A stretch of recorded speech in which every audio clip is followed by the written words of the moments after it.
Forgetitude started in the 2nd grade. My class was getting ready to go to the pool on a field trip, and we had to change into our bathing suits.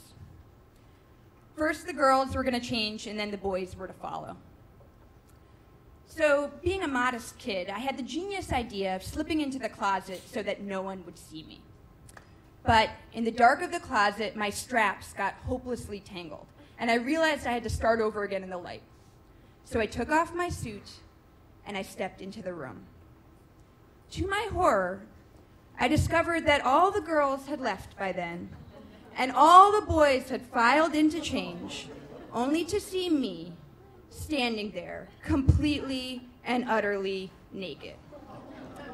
Now, I was a vulnerable kid. It was a vulnerable stage of my 7-year-old life. I just developed my first crush on the class hunk James Creeder, and I'd been mustering up the courage to talk to him for weeks. But now I felt that I'd become the laughing stock of the entire class, including James, and I was crushed. But after a few inconsolable weeks, I began to rally. My inner voice, which appeared to me at the time as Richard Simmons, complete with afro, headband, and a Lycra bodysuit, assured me, "Don't worry, honey, those boys are gonna forget." Naturally, my inner voice prevailed, and thus began the belief that people forget, what I call forgetitude. Now, as a kid, I was a total dweeb. My brother, at some point around then, came up to me and said, "Repeat after me, bullshit."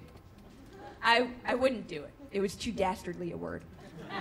"Say bullshit or else."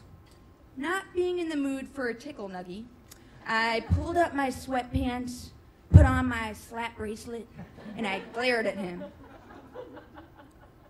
"Bullshit." In classic older brother fashion, he immediately ran and told my mom what I had said. But his plan backfired. Apparently, I was such a nerd that I heard my mom laugh and say, "Thank God she's not such a goody two-shoes after all." From this admittedly staid baseline, forgetitude unleashed me. In believing that people's memories were short, I worried less about what they thought about me, and I didn't embarrass easily. So by my senior year in college, I'd done my fair share of madcap hijinks. Did I rock a hypercolor t-shirt at the 8th grade orchestra concert? Heck yeah. Did I dance the Charleston to the thong song at high school prom? You better believe it. Did I drink pints of beer at math pub night? Forget it, dude. It's forgetitude.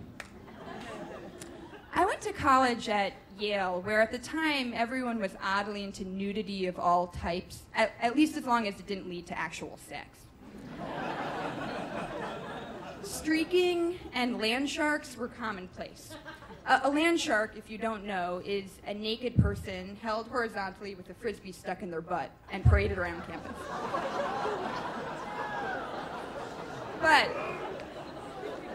But the pinnacle of all things nude was the naked party. Before I went to one, I naively assumed that a naked party was a party where people happened to be naked, but that there wasn't a deeper goal other than perhaps to check people out. But my friend Matt, an art history major and a connoisseur of all things nude, you might say a buff, assured me that naked parties were transcendent experiences. When a person strips themselves of their clothes, they reveal the vulnerability of their soul. My curiosity was piqued, and I promised myself I'd go to one. Sure, the memories of 2nd grade still haunted me, but hey, forgetitude. So in the spring of senior year, the time had come. I made my way to the party house, and I stripped myself of everything but a tiara and a pair of long white gloves. To my surprise, the party was fun. And Matt was right. I did gain a new perspective. That is the perspective of the ceiling. I would make great eye contact with whoever I was talking to, and then when the conversation shifted, I'd roll my eyes to the ceiling before slowly bringing them down to lock eyes with the next person. In fact, I made my way through the first hour of the party seeing less skin that normally revealed itself through low-cut tops and short shorts. But I noticed that other people were less careful in the direction of their gazes, and their conversations were hilariously off topic considering what I imagined to be their internal monologues.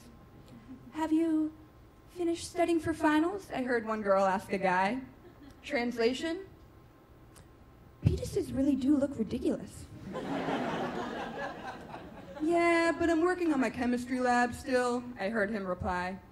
Translation: "Boobs."